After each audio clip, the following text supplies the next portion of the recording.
और कुशीनगर पुलिस ने पत्रकार के साथ हुई लूट का खुलासा किया है। लूट की घटना में शामिल 4 लुटेरों को गिरफ्तार किया गया है। पुलिस ने इस मामले में अब भी 3 अभियुक्तों की तलाश जारी है। पुलिस टीम ने लुटेरे गैंग के पास से चोरी की 3 मोटरसाइकिल, 1 तमंचा, 2 जिंदा कारतूस, 1 चाकू के साथ लूट के 1500 रुपए भी बरामद किए हैं। बता दें कि बीते 26 जुलाई को एक पत्रकार के साथ दिन दहाड़े लूट हुई थी। पुलिस क्षेत्राधिकारी तमकुहीराज जितेंद्र सिंह कालरा ने यह खुलासा किया है। इस मामले में पुलिस टीम को एसपी ने 25,000 का इनाम दिया है।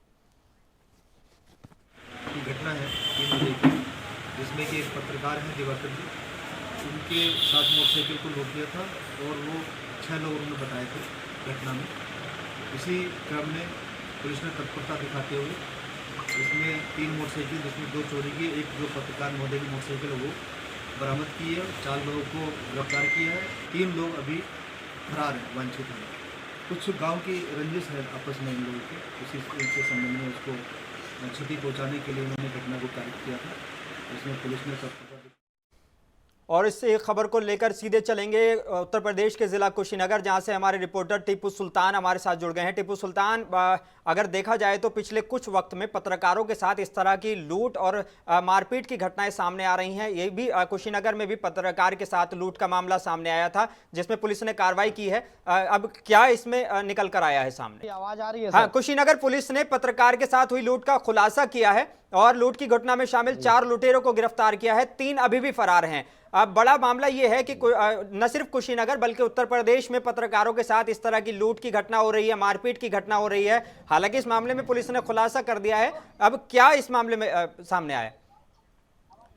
जी, आपको बता दें कि 26 जुलाई को हनुमानगंज थाना क्षेत्र में एक दिवाकर जी पत्रकार हैं, उनके साथ कुछ लोगों ने लूटपाट की थी, जो कि आज जितेंद्र सिंह कलरा जो सीओ साहब हैं, उनके तरफ से प्रेस कॉन्फ्रेंस किया गया है और 4 अभियुक्त को पुलिस ने गिरफ्तार कर लिया है, जिसके पास से 315 बोर के एक तमाचा और 315 के कारतूस भी बरामद हुआ है। उनके साथ में 1500 रुपया भी बरामद हुआ है। जो 3 लोग अभियुक्त फरार चल रहे हैं, उनको भी गिरफ्तार करने में टीम लगी हुई है। और टीपू सुल्तान, बड़ा सवाल यहाँ पर यह भी है क्योंकि इनके पास में बंदूक भी मिली है और उसके अलावा और अन्य हथियार मिले हैं, तमंचा मिला है, 2 जिंदा कारतूस भी मिले हैं। तो क्या इन लोगों का पहला भी इस तरह का कोई आपराधिक रिकॉर्ड रहा है? जी, जिस तरह की वो लोग जो थे, कुछ पुरानी रंजिश भी है। सीओ जो जितेंद्र सिंह कलरा जी हैं, वो बता रहे हैं कुछ रंजिश भी है, उसको लेकर के ये लोग लूटपाट किए हैं। लेकिन पूरे तरह से पुलिस इस मामले में संज्ञान में लेकर के कार्रवाई करने में जुटी हुई है। टीपू सुल्तान, यहाँ बड़ा सवाल ये भी आ रहा है कि न सिर्फ कुशीनगर से बल्कि इस तरह के अभी कुशीनगर जिले में वीडियो वायरल हो रहे हैं, जहां पर चाहे वो गाय से जुड़ा हुआ मामला हो या दूसरे अन्य मामले हो, इस तरह के अगर मामले सामने आ रहे हैं तो पुलिस इसको लेकर क्या कार्रवाई कर रही है? जी, आपको बता दें कि पुलिस अधीक्षक के दिशा निर्देश पे लगातार कार्रवाइयां जोरों शोरों पे चल रहा है, क्योंकि सीओ जो जितेंद्र सिंह कलरा है, कुछ ही दिन पहले जो कि दो व्यक्ति थे जो तस्करी में आप लुप्त थे, उनको पुलिस ने दौरान पैर में गोली मारी थी और बहुत बड़ी एक कार्रवाई हुई थी।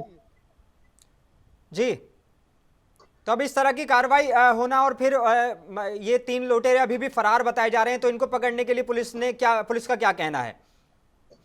कुछ वही जितेंद्र सिंह कलरा ने बताया कि कुछ टीम जो है वो गठित की गई है, वो बहुत से जल्द कार्रवाई की जाएगी और गिरफ्तार हो जाएंगे वो लोग। एक बड़ा सवाल आखिरी यहाँ पर यह भी है कि इस तरह से पत्रकार के साथ घटना होना, तो उसमें पत्रकार जो संगठन है वहां के जिले के, उन लोगों का इस मामले में क्या रोल रहा है? जी, पत्रकार जो भी लोग हैं वो सभी लोगों में आक्रोश है। और जब जो पुलिस अधीक्षक है उनसे मिल करके कुछ लोगों ने बात किया था, उन्होंने बताया कि बहुत जल्द से जल्द खुलासा की जाएगी, चाहे जो भी दोषी है उनके ऊपर कार्रवाई होगी और बख्शा नहीं जाएगा। चलिए, बहुत शुक्रिया हमारे साथ जुड़ने के लिए टीपू सुल्तान। ये थे हमारे संवाददाता टीपू सुल्तान, जो कुशीनगर से हमारे साथ जुड़े हुए थे।